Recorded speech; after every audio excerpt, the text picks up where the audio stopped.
अस्सलामुअलैकुम दोस्तों, कैसे हैं आप सब। मैं ज़ुबिन फयाज़ एक बार फिर आपके साथ। तो मैं शुरू कर रही हूँ इश्क मेरा जुनून बाय सलमा ख़ान एपिसोड 2।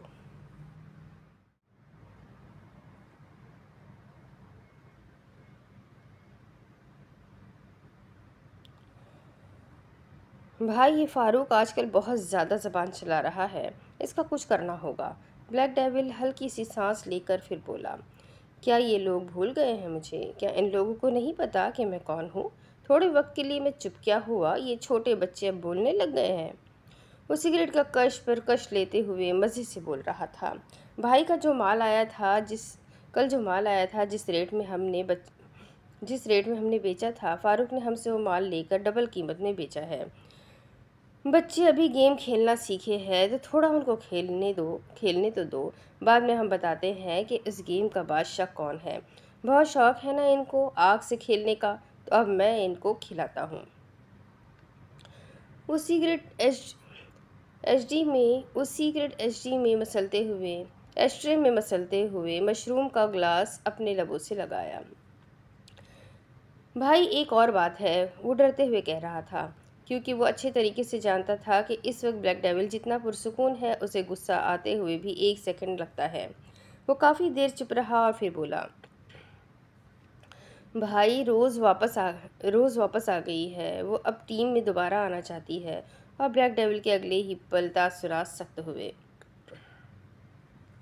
हम अच्छे तरीके से जानता था कि वह आदम की बचपन की दोस्त थी। इन दोनों का इस दुनिया में ब्लैक डेविल के सिवा कोई भी नहीं था। लेकिन वो हरगिज़ अपनी टीम में किसी लड़की की मुदाखलत बर्दाश्त नहीं करता था।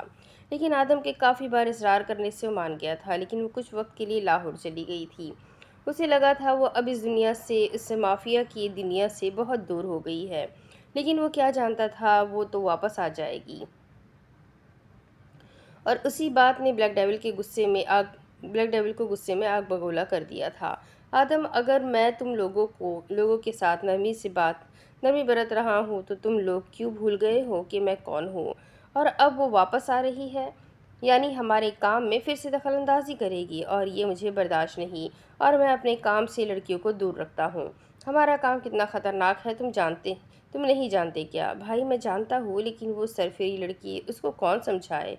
उसे जब भी मना करो तो गन सब सीने पर रख देती है। अब तो खौफ आने लगा है, सच में ना मार दे। वो सर झुकाए सब कुछ बता चुका था। अभी ब्लैक डेविल आगे कुछ बोलता कि उसका फ़ोन बजने लगा। उसने एक गुस्से वाली नज़र आदम पर डालकर फ़ोन पिक कर लिया।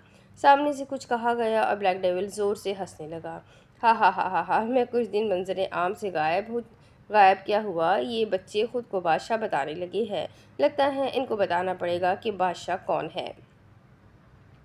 मैंने जब अपना पहला कत्ल किया था, तब तुम बोलना भी नहीं सीखे होंगे, और चले वो मुझे काम सिखाने। उसकी आवाज़ धीमी मगर लहजा चट्टानों जैसा सख्त। चलो, फिर होटल में मुलाकात होती है। मैं बताता हूँ कि मैं हूँ कौन। तुम लोग बहुत हल्के में ले रहे हो मुझे। क्या तुम लोगों को नहीं पता कि मैं कौन हूँ? मैंने अपनी ज़िंदगी में इतने कत्ल किए हैं कि अब तो मुझे गिनती भी नहीं याद। और तुम लोगों की इतनी हिम्मत कि तुम लोग मुझसे होशियारी करने लगे हो। उसका लहजा आहिस्ता आहिस्ता ऊंचा होता जा रहा था।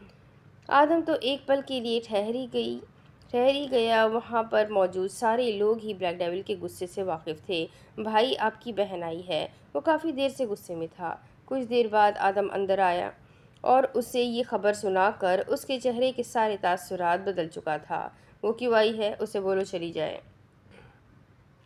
वो कह तो सख्ती से रहा था, मगर उसकी आंखों में तकलीफ़ आदम साफ तौर पर देख सकता था। भाई, मैंने काफ़ी बोला है, मगर वो ज़िद है कि वो आपसे मिलकर ही जाएगी। आखिर वो आपकी ही बहन है। ज़िद में आपसे बढ़कर है। मैं कुछ भी नहीं कर सकता। वो अपना सर झुका चुका था, क्योंकि वो सच में कुछ नहीं कर सकता था। उसने काफ़ी बार उसको रोका था, मगर वो रुकने वाली नहीं थी। उसने सोच लिया था कि वो ब्लैक डेविल से मिलकर जाएगी, तो इसका मतलब मिलकर ही जाएगी। अरे हटो सामने से। तुम लोगों की हिम्मत कैसे हुई मुझे रोकने की? वो दो गार्ड्स को साइड पे करते हुए अंदर आ चुकी थी। देखिए भाई, इनकी हिम्मत कैसे हुई आपकी बहन को रोकने की? मेरा तो दिल चाह रहा है सीधा कर दूं इन लोगों को। उसका चेहरा नकाब से पूरा ढका हुआ था, लेकिन उसको लेकिन आपको मैं गुस्सा ऐसा था, आंखों में गुस्सा ऐसा था कि जैसे सबको जलाकर राख कर देगी। तुम जाओ और कुछ खाने के लिए लाओ इसके लिए। 1 लार्ज पिज़्ज़ा, बर्गर और फ्रेंच फ्राइज़। अभी आदम कुछ आगे बोलता जब उसने अपना पूरा ऑर्डर दे दिया था। रूबी, क्या ये सब खा पाएंगी आप? वो बचपन से ही उसे जानता था और वो आदम को अपने भाई की तरह ही समझती थी, तो सिर्फ आदम को ही इजाज़त थी उसे रूबी बुलाने की। या अल्लाह, साई किधर जाऊँ मैं? आदम भाई, मुझे बहुत भूख लगी है, कसम से पेट में चूहों की लड़ाई चल रही है, अब जल्दी से ले आए ना। आदम मुस्कुराते हुए इस बात में सर हिलाकर बाहर की जानिब बढ़ चुका था। क्यों आई हो यहाँ, अब ये बताओ? वो हमेशा उसके सामने कमज़ोर पड़ जाता था। भाई, आपसे मिलने आई हूँ, और क्या? लेकिन ये बात ब्लैक डेविल को हजम नहीं हुई थी। वो घूर कर उसे देखने लगा। अच्छा ठीक है, बताती हूँ। मैं कल गांव वापस जा रही हूँ, तो भाई मैं चाहती थी कि आगे आगे कुछ मत बोलना रूबी, तुम अच्छी तरीके से जानती हो कि मैं क्या जवाब दूंगा। बेहतर होगा ना तुम अपना वक्त ज़ाया करो और ना मेरा वक्त ज़ाया करो। उसके चेहरे पर ये एकदम पहाड़ों जैसी संजीदगी आ चुकी थी। वो तो बस उसे देखती ही रह गई। अच्छा भाई, आज मैं आपके घर पर रहूँगी। वो अब उसे बता रही थी कि वो हॉस्टल से कल ही अपने सारे बिल क्लियर करके आ गई थी। हॉस्टल वालों को उसने कह दिया था कि वो ये आखिरी दिन अपने भाई के साथ गुजारेगी और फिर वहाँ से सीधा गांव चली जाएगी। ब्लैक डेविल ने भी नरमी से उसके सर पर हाथ रखा। आदम अभी खाना लाता है, तुम खा लो, फिर वो तुम्हें घर छोड़ आएगा। मुझे बस थोड़ा सा काम है, तो मैं काम ख़त्म करके सीधा घर आ जाऊंगा। ये उसका घर नहीं बल्कि ऑफिस था, जहाँ पर वो अपने सारे काम किया करता था। इस ऑफिस के बारे में ज़्यादा लोगों को नहीं पता था, और जिनको पता था तो उनको बस यही पता था कि एक नॉर्मल ऑफिस है। लेकिन इस ऑफिस में क्या क्या काम होते थे ये किसी के जहन गुमान में भी नहीं था। ब्लैक डेविल, जिसके नाम से भी लोग कांपते थे, वो यहाँ रहता है। अगर किसी को पता होता तो कोई उस तरफ आने की गलती कभी नहीं करता। चल ना गज़ल, एक तो तेरे सुर्खी पाउडर ख़त्म नहीं होते।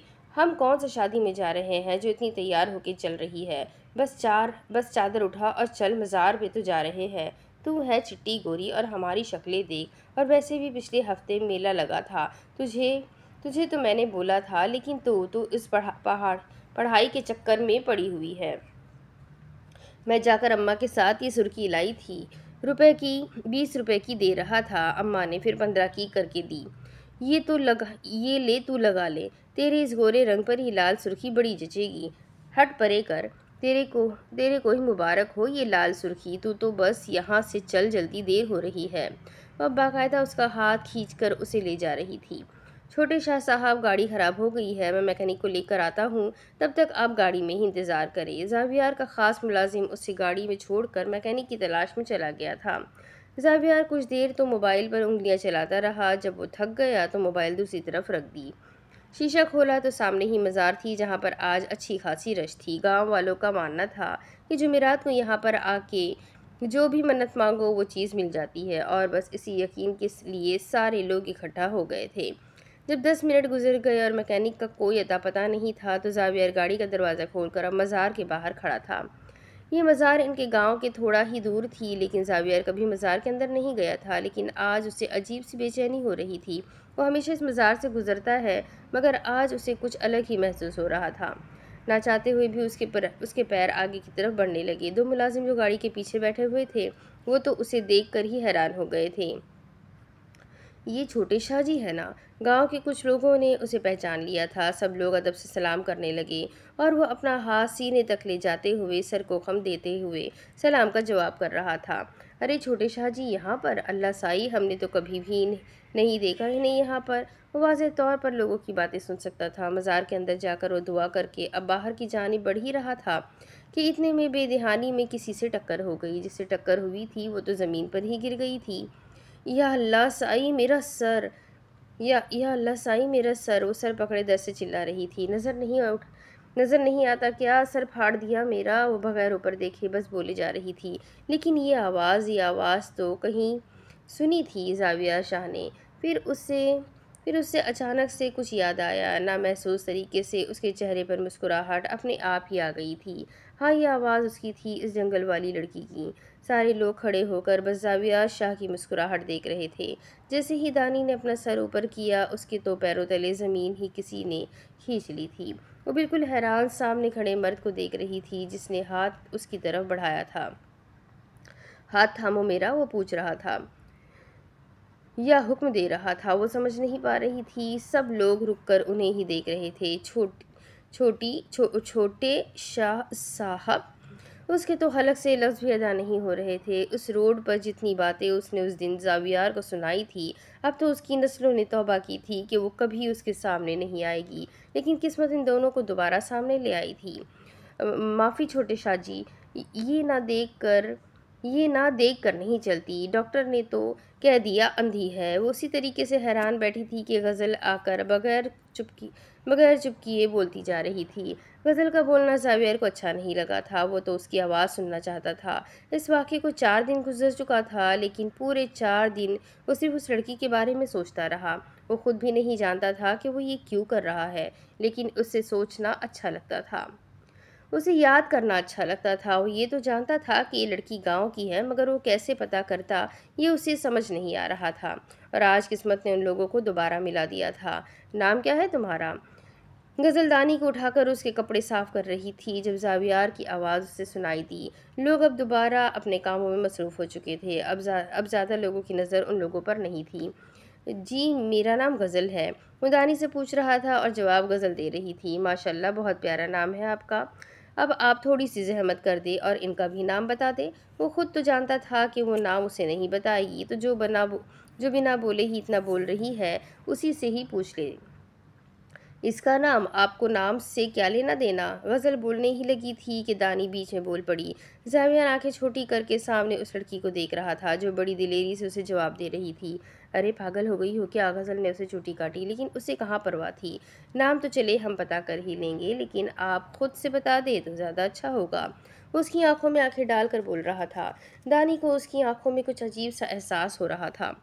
उसने अपनी नज़रें फेर ली। तो ठीक है, खुद पता कर ले, गोया वो उसे चैलेंज कर रही थी। ज़ाविया अज़ीज़ शाह को उसका पुरएतमाद लहजा बहुत मुतासिर कर गया था।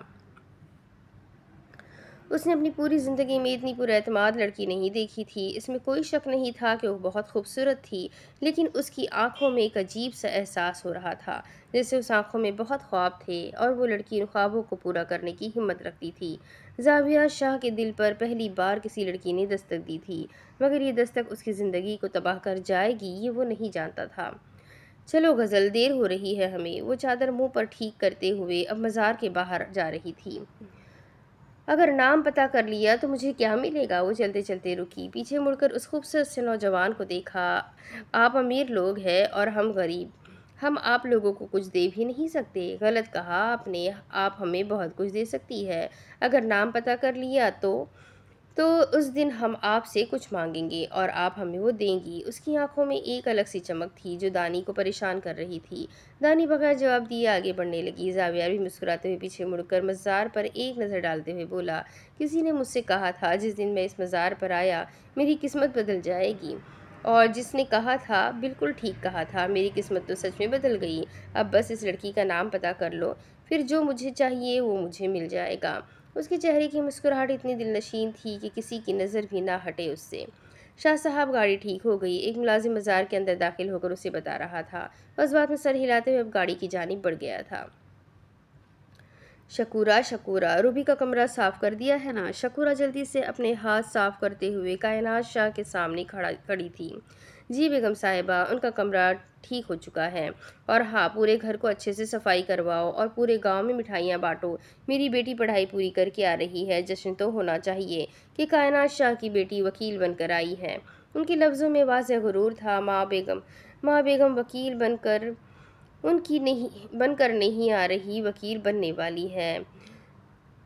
अभी वो ज़्यादा खुश होती कि ज़ावियार की आवाज़ उनके कानों तक आई थी। कायनात शाह का चेहरा उतरने लगा, लेकिन गुरूर वहीं कायम था। बस बनने ही वाली है ना, और वैसे भी इन गांव वालों को क्या पता इन डिग्रीज़ का। उनको बस बोल दो कि वकील बनी है वो। शकूरा सर झुकाते हुए अब वहाँ से जा चुकी थी। तुम बताओ, तुम्हारा आगे का क्या इरादा है? वो बेनियाज होकर सोफे पर बैठ गया था। माँ के सवाल पर मुस्कुराने लगा। मेरे क्या इरादे हैं? बस ज़िंदगी गुजर ही रही है और आगे भी ऐसे ही गुजारनी है। वो सीधी बात कर रहा था, मगर कायनात शाह का चेहरे पर अलग ही रंग आ रहे थे। तुम्हारी उम्र में ना तो लड़कों की शादियां हो जाती है, और एक तुम हो जो बस ज़िंदगी गुजार रहे हो। शादी की बात पर उसकी आंखों के पर्दों पर एक चेहरा जगमगाया था, और उसके चेहरे पर अपने आप ही मुस्कुराहट ने जगह ले ली थी। ये मुस्कुराहट कायनात शाह को गलत होने का एहसास दिला रही थी। मैंने और तुम्हारे बाबा साई ने फैसला किया है कि हम तुम्हारी शादी अब बस करने ही वाले हैं। वो उसका जवाब सुने बगैर ही अपना जवाब बता चुकी थी। जावियार का चेहरा एकदम सफ़ेद पड़ने लगा। माँ बेगम, लेकिन लेकिन कुछ नहीं जावियार। वो अपने बेटे को इतना तो जानती थी, और वो इस घर में किसी और को भी नहीं लाना चाहती थी। माँ बेगम, शायद हमारे ख़ानदान के कुछ रिवाज है, जब तक बड़ी की शादी नहीं हो जाती तब तक छोटा शादी नहीं करता। और उसकी इस बात पर कायनात बेगम का चेहरा गुस्से से सुर्ख हो गया। क्या मतलब है तुम्हारा? इस घर के इकलौते बेटे हो तो, और सबसे बड़े हो तो इस बात का क्या मतलब कि बड़े का नहीं हो जाता? वो मतलब जानती थी, मगर वो जानना नहीं चाहती थी। बात ये है कि अजीज़ शाह के दो बेटे हैं, आप माने या ना माने, और मैं अजीज़ शाह का छोटा बेटा हूँ। तो ख़ानदान के रिवाज के मुताबिक पहले बड़े की शादी होती है। तो अब आपको सबसे पहले बड़े की शादी करवानी होगी, फिर मेरे बारे में सोचे। कायनात शाह के कानों में सालों पहले की हुई आवाज़ गूंज रही थी। कायनात शाह, अल्लाह साई तुमसे लेगा हिसाब। मुझ पे जो तुम जुल्म कर रही हो उसका बदला तुम चुकाओगी। तुम्हारी अपनी औलाद ही तुमसे हिसाब लेगी। अल्लाह साई किसी बेकसूर के साथ गलत नहीं करता। तुम्हें हिसाब देना होगा। तुम्हारा मकाफात तुम्हारे बच्चों के हाथों ही लिखा हुआ है। आज मैं तुम्हें बद्दुआ देती हूँ। तुम तरसोगी अपनी औलाद की शक्ल देखने के लिए। तुम्हारी अपनी औलाद ही तुमसे बगावत करेगी। तब तुम्हें कायनात शाह एहसास होगा कि मुझ पे क्या गुजर रही है। उस वक्त से डरो जब तुम्हारी अपनी औलाद तुम्हारे सामने खड़े होकर तुमसे जवाब मांगेगी। तब तुम क्या जवाब दोगी? डरो कायनात शाह, उस वक्त से डरो। अल्लाह साई की लाठी भी आवाज़ है। जब लगती है ना तो सब कुछ छीन लेती है। तुमने मुझसे सब कुछ ही ना सब कुछ ही नहीं ना। अल्लाह साई तुमसे सब कुछ ही लेगा। माँ बेगम, जाविया की आवाज़ पर वो किसी ख्वाब की कैफियत से वापस आई थी। एकदम उनका चेहरा पसीने से भर चुका था। जाविया तो परेशान ही हो गया था। आप ठीक? मैंने फैसला कर लिया है, तुम्हारी शादी जन्नत से होगी। और हाँ, अजीशा का सिर्फ एक बेटा है, और वो जावियार तुम हो। आइंदा मेरे सामने ऐसी बात करने की हिम्मत मत करना। अभी वो कुछ बोलता कि वो बगैर सांस से लिए सब कुछ बोल चुकी थी। लेकिन मैं बोल चुकी हूँ, इस घर की बहू सिर्फ जन्नत बनेगी। वो अपने डूबते हुए अपने दुपट्टे से अपना चेहरा साफ करते हुए कमरे की जानिब बढ़ गई थी। कमरे में पहुंचकर खुद को आईने के सामने खड़ा करके देख रही थी। कायनात शाह ने ये ताकत बहुत मुश्किल से हासिल की है। इतनी आसानी से नहीं छिनने दूंगी मैं। जब उसकी माँ कुछ नहीं कर पाई तो उसका वो गंदा खून क्या करेगा? अजीज शाह के सिर्फ दो बच्चे हैं, जावियर अजीज शाह, रबी शाह अजीज शाह। ये सब मेरा है, और सब चीज़ों पर मेरी औलाद का हक है। और अगर इस गंदे गलीस खून से पैदा हुए लड़के ने कुछ करने का सोचा तो उसको उसकी माँ के पास भिजवा दूंगी। इस वक्त वो पागल मालूम हो रही थी। उनकी आंखों में अलग पागलपन नज़र आ रहा था। हसद, जलन क्या नहीं था उनकी आंखों में। मैं अजीज शाह की मोहब्बत हूँ, अजीज शाह के बच्चों की माँ मैं। मुझसे कोई नहीं छीन सकता ये ताकत। ये सब मेरा है। ये सब सिर्फ कायनात शाह का है। भाई, आप ठीक तो है ना? रात के तकरीबन 2 बज रहे थे। रूबी जब पानी पीने के लिए किचन की तरफ आई तो डाइनिंग रूम में ब्लैक डेविल को बैठा देखा तो उसकी तरफ चली आई। वो किसी और दुनिया में ही खोया हुआ था। बेटा, किसी को तकलीफ़ पहुंचाना बहुत गलत होता है। अल्लाह साईं हमें बहुत गुनाह देता है जब हम किसी को तकलीफ़ देते हैं। मेरा बेटा तो बहुत अच्छा है ना, वो किसी को तकलीफ़ नहीं देगा। लेकिन अम्मा बेगम, वो आंटी तो आपको तकलीफ़ देती है, फिर अल्लाह साईं उनको भी डांटेंगे। वो 7 साला बच्चा मासूमियत से अपनी माँ की गोद में सर रख कर पूछ रहा था। अबान, अल्लाह साईं सबसे हिसाब लेने वाला है, वो तो देख रहा है ना। बस वो सब ठीक कर देगा। लेकिन आप ऐसा कुछ नहीं करोगे, वरना लोग कहेंगे कि आपकी माँ बेगम ने आपको यही से यही सिखाया है यही सिखाया है क्या? आप नहीं चाहते ना कि कोई मेरे ऊपर बात आए? अम्मा बेगम, अगर किसी ने हिम्मत की आप पर बात करने की तो मैं उसकी ज़बान काट दूंगा। एकदम उसके लहजे में गुस्सा शामिल हो गया था। रोजीना शाह ने अपने नन्हे से बच्चे को देखा और सीने से लगाया।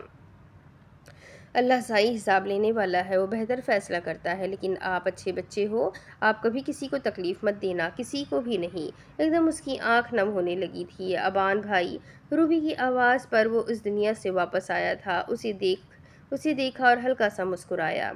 इसमें कोई शक नहीं था कि वो बिल्कुल अपनी माँ की तरह ही था। माँ का हुस्न में कोई मुकाबला नहीं था और बेटे को भी वैसा ही हुस्न से नवाजा गया था। ओ आओ गुड़िया, बोलो। वो अब आकर उसके बराबर में बैठ गई थी। ब्लैक डेविल से सब डरते थे। उसके करीब बैठना तो दूर की बात, उसके सामने खड़ी होने की भी किसी की हिम्मत नहीं थी, वो चाहे लड़का हो या फिर लड़की। मगर रूबी वो थी जो ब्लैक डेविल को गुस्से में शांत कर सकती थी। वो थी उसकी सौतेली बहन, लेकिन सगों से भी ज़्यादा उससे मोहब्बत करती थी। उसे लाख मना किया गया कि अबान से ताल्लुक़ ख़त्म कर दे। कायनात शाह ने तो यहाँ तक भी कह दिया था कि अगर वो अबान से ताल्लुक़ रखेगी तो उसके साथ बहुत बुरा किया जाएगा। लेकिन थी तो वो भी अजीज़ शाह की ही बेटी, डरने वाली तो थी नहीं, ना ही अपनी माँ की इन धमकियों से। भाई आप क्यों खुद को तकलीफ़ दे रहे हैं? उसने अपनी आंखों की नमी उससे छुपाने की लाख कोशिश की थी, मगर वो समझ चुकी थी। वही तो थी जिसे अबान की फ़िक्र थी। वो अबान की तकलीफ़ अपने आप ही समझ जाती थी। अबान की तो जान बसती थी उसमें। वो वाहिद थी जिसने उसे ब्लैक डेविल के रूप में भी कबूल किया था। सबको अबान का ब्लैक डेविल होने का पता चला तो सब ने उससे ताल्लुक़ ख़त्म कर लिए, लेकिन वो वाहिद थी जिसने उसे उस रूप में भी अपनाया था। उसे ब्लैक डेविल भी तो बनाने वाली वही लोग थे।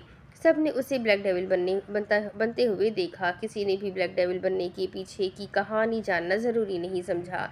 रूबी, मैं जानता हूँ तुम मेरी फ़िक्र करती हो, तुम्हें मैं अजीज़ हूँ, लेकिन मेरी गुड़िया वो सिर्फ तुम हो। मैं अब इंसान नहीं रहा, मैं एक दरिंदा बन चुका हूँ, और ये दरिंदा उस ख़ानदान के लिए बात से शर्मिंदगी है। वो सैयदों का ख़ानदान है, एक इज़्ज़तदार गांव के सरदार। और मैं कौन हूँ, मेरी क्या शनाख्त है? मैं लोगों की नज़र में ब्लैक डेविल हूँ, एक दरिंदा जो लोगों को मारने से पहले सोचता भी नहीं है। वरना मेरा वहाँ पर और ना मेरा वहाँ पर कोई है जिसके लिए मैं जाऊँ। वो अब बिल्कुल भी ब्लैक डेविल नहीं लग रहा था। मैं आपसे नाराज़ हूँ भाई। वो बाजू सीने पर लपेटे चेहरा उसकी तरफ मोड़ चुकी थी। अबान उसी वक्त उसके सामने आया, क्योंकि उससे रूबी की नाराज़गी बर्दाश्त नहीं होती थी। क्या हुआ है, क्यों नाराज़ है मेरी गुड़िया? वो उसके सामने घुटनों के बल बैठ चुका था। इस वक्त अगर कोई उसे देखता तो उसकी तो नस्लें भी नहीं पहचान सकती थी कि ये ब्लैक डेविल है। वो ऐसा ही तो था, बाहर से चट्टानों जैसा सख्त, लेकिन अंदर से बहुत नरम था। उसकी ज़िंदगी में बस दो ही लोग थे जो उसे अजीज़ थे, एक उसकी ये बहन और दूसरा उसका भाई ज़ावियार। उसने कभी भी ज़ावियार को अपना मुकाबला नहीं समझा था। वो ज़ावियार से 1 साल बड़ा था, लेकिन उसने हमेशा ज़ावियार को सपोर्ट ही किया था। ये तो कायनात शाह थी जिसने दोनों भाइयों के दरमियान मुकाबला पैदा करने की कोशिश की थी, मगर उन दोनों में समझ थी। वो दोनों एक दूसरे का सहारा थे। अभी भी ज़ाविया जब भी शहर आता अबान से ज़रूर मिलता था। वो दोनों भाई एक दूसरे की जान थे, काफ़ी मुख्तलिफ। एक बर्फ़ था तो दूसरा आग, एक लाडला था तो दूसरा बदनाम, एक दिल का नरम था तो दूसरा सख्त, एक गुस्से को जब्त कर जाता था तो दूसरा गोलियों से छलनी कर देता था। वो दोनों बहुत मुख्तलिफ थे, आसमान और ज़मीन की तरह मुख्तलिफ, लेकिन मोहब्बत दोनों में बराबर की थी। अबान की ज़िंदगी में ये दो लोग ही उसे अजीज़ थे, आदम और रोज़ उसकी टीम के मेंबर नहीं, बल्कि उसकी फैमिली की तरह ही थे। जब अबान ने माफिया में पैर रखा था तो कोई भी उसके साथ नहीं था सिवाय आदम के। तभी से ही इन लोगों की अच्छी बनने लगी थी। और अब बात यहाँ तक आ गई थी कि इतने सालों में भी वो उसी के साथ हमकदम था। वो कभी भी मुश्किल में उसे छोड़कर नहीं जाता था, भाइयों की तरह था। आदम ने कई बार अबान की जान बचाई थी, और अबान तो वैसे भी अपनी जान की फ़िक्र किए बगैर अपनी टीम मेंबर्स को बचाता था। आदम का कोई था नहीं, और अबान को पूरा ख़ानदान होने के बावजूद भी वो अकेला था। यहाँ से शुरुआत हुई दोनों की कहानी की, अबान का ब्लैक डेविल बनने का सफ़र। ओए साहब, एड़ा समझा है क्या? ये माल पूरी मार्केट में कहीं नहीं मिल रहा, और इतना सस्ते में मैंने तुमको दिया है, और तुम ये चंद नोट हाथ में पकड़ा कर चलते बन रहे हो। देखने में बच्चा हूँ, मगर अकल पूरी है भेजे में। हमको पागल बनाने का सोचना भी नहीं। तेरी तो ज़्यादा ही ज़बान नहीं चल रही है। अभी रुक, तेरी ज़बान मैं बंद करता हूँ। अभी वो आदमी उस लड़के की तरफ बढ़ा ही था कि अचानक से उस आदमी के सर पर किसी ने शीशे की बोतल मारी। आदमी का तो सर ही फट गया था। वो अपना सर पकड़ते हुए ज़मीन पर बैठ चुका था। उसकी सफ़ेद शर्ट खून से लाल हो चुकी थी। ज़्यादा दिमाग नहीं चलाना साहब, भले ही हराम का कमाते हैं मगर मेहनत से कमाते हैं। तेरा बाप लाके देता है क्या? ये इतनी मुश्किल से जान को हथेली में रख कर माल लाते हैं और तुम जैसे सेठ आकर सस्ते में माल लेकर चले जाते हो। चुपचाप इसको पूरे पैसे दो वरना तेरी जान ले लूँगा मैं। वो था तो बच्चा मगर अच्छे खासे लोग उसकी आवाज़ से डर गए थे। उसकी आवाज़ में एक रौब था जिसने वहाँ पर खड़े सबको डरा ही तो दिया था। वो लड़का आगे बढ़ा और उस सफ़ेद शर्ट वाले आदमी की जेब से चंद नोट निकाले और उस लड़के के हाथ में थमाए। अगली बार अगर ऐसा हो तो सीधा ही बोतल सर पर फोड़ दे, फिर जो होगा देख लेंगे, मगर किसी के सामने झुकना नहीं है। पहले ही गलत काम कर रहे हैं मगर डंके की चोट पर कर। अगर ऐसा करता रहा तो ये दुनिया वाले तुझे कच्चा खा जाएंगे। दुनिया के सारे लोग एक जैसे होते हैं, याद रख छोटू। वो उसका कंधा थपथपा कर अब आगे बढ़ चुका था। वो लड़का तो हक्का बक्का बस उसको जाते देखता रहा। फिर जब होश की दुनिया में वापस आया तो उसके पीछे भागा। सुनो, वो भागते हुए उसकी तरफ आया था। उसकी रफ्तार काफ़ी तेज़ थी मगर वो उस तक पहुंच चुका था। उसकी सांसें फूल गई थी। वो मैं कह रहा था कि वो सांस लेने की कोशिश कर रहा था। अबे तेरी कोई ट्रेन भागी जा रही है, आराम से बोल, सुन रहा हूँ मैं। वो अब उसे पानी की बोतल देकर उसकी बात सुन रहा था। वो मैं कह रहा था कि अगर तुम्हारी कोई टीम है तो मुझे भी ले लो। अम्मा का वादा, बहुत अच्छा काम करूँगा। तेरी माँ जिंदा है क्या? वो लड़का उसकी आंखों में आंखें डालकर उससे पूछ रहा था। एकदम उस लड़के की आंखें बुझने लगी। मेरी आंखों के सामने ही मेरे माँ बाप को कत्ल कर दिया गया। और उस लड़के के तासुर पहली बार नरम पड़े थे। नाम क्या है तेरा? वो अब उससे मालूमात ले रहा था। आदम, वो नरमी से बोला था। कल से पुरानी हवेली की तरफ आ जाना, तो अब से मेरे साथ काम करेगा। वो अब उठकर जाने ही लगा था जब आदम ने पीछे से आवाज़ लगाई, तुम्हारा नाम क्या है? वो चलते चलते रुका, पीछे मुड़ा और एक शान से कहने लगा, अभी मेरा नाम कोई नहीं जानता, लेकिन एक वक्त आएगा कि मेरा नाम पूरा शहर जानेगा और मेरे नाम से खौफ खाएंगे सब। ब्लैक डेविल है मेरा नाम। आदम तो हैरान ही रह गया। चल, कल तुझसे मुलाकात होगी। अभी मेरा तो उन्हें वैसे भी बहुत वक्त ज़ाया किया है और ब्लैक डेविल का एक एक मिनट बहुत कीमती है। वो माचिस की डंडी दांतों के दरमियान दबाते हुए अब आगे की तरफ बढ़ गया था। पीछे आदम तो बस उसका स्टाइल देखते हुए ही रह गया। ज़रूर बहुत फिल्में देखता होगा। पीछे से वो बड़बड़ाता रह गया। तो ये एपिसोड यहीं ख़त्म होता है। आई होप आप सबको पसंद आया होगा। यहाँ पर ब्लैक डेविल का तारुफ हो चुका है कि वो कौन है, कहाँ से आया है और कैसे वो ब्लैक डेविल बना। तो इंशाल्लाह मिलते हैं नेक्स्ट एपिसोड में नेक्स्ट वीक। अगर पहला एपिसोड याद नहीं है तो फिर से सुन लीजिए, उसके बाद दूसरा एपिसोड सुन लीजिएगा और थर्ड एपिसोड अगले हफ्ते आपको मिल जाएगा इंशाल्लाह। तो तब तक जल्दी से वीडियो को लाइक कर दें, चैनल को सब्सक्राइब कर दें, बेल आइकन को ज़रूर दबा दें। मिलते हैं अगले वीडियो में, तब तक के लिए अपना खूब सारा ख्याल रखें, मुझे भी दुआ में याद रखें। अल्लाह हाफिज़।